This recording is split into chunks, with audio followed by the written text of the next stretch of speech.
او دنیاوی لحاظ سره دیو دا یو حقدار ته ووټ ورکولای نو په مردان باندې د امیر حیدر خان هوتي چې کم کردار دی او د هغه چې په مردان د هغه په وجه خلک پیږي مردان ته چې هغه کم په خپل دور د وزارت عظما د صوبې په سطح باندې چې کومونو په هغه کې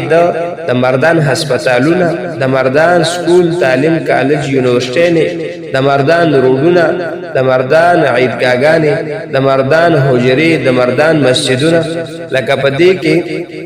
د ازهر بیر شمس چې هغه کړی او دغه عوامو د پاره کړی اومدغه د دنیای سبب تاسو ته خودلی خو دا هغه په الټو سره خلکو چره هغه سړی د وټ ورکې چې داغه د مردان د لپاره کردار نشته داغه د مردان حالان کې داغه مد مقابل چې کوم باری اکثریت وي چې ماګټی دا داغه د قول وینا مطابق نو زما په خیال سره چې دغه شخصیت هم یو پیر وزیر کېل پاتې شوی دی یو پیر وزیر تعلیم پاتې شوی دی په مردان کې د تعلیم 15 کال تیر شوی دی د تعلیم په لحاظ سره هیڅ کارنامه نشته وزیر کېل پاتې شوی دی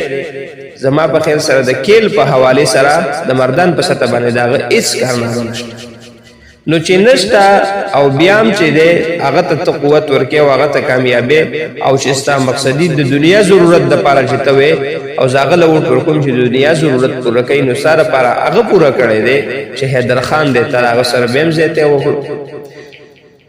نو زما عزیزانو علماو اصل خبره دین دی د دین د لپاره مهنت دی دا هار به پکې راځي دا بیلاد به پکې راځي خدا میدان بن پرېږدو دا لاره بن پرېږدو دا سفر به جاري ساتو دې کې به موږ ته سخت حالات راځي د شپې به د ورځې به لوږې به تندې به دا به جاري ساتو ان شاء الله به دې موږ له الله اجر راکړي تاوان کې کیږي اب هم الله راکړي دا غي اجر راکړي او کړهو کې دا غي اجر به راکړي ځکه زموږ مقصد دین دی اسلام دی قران دی نظام دی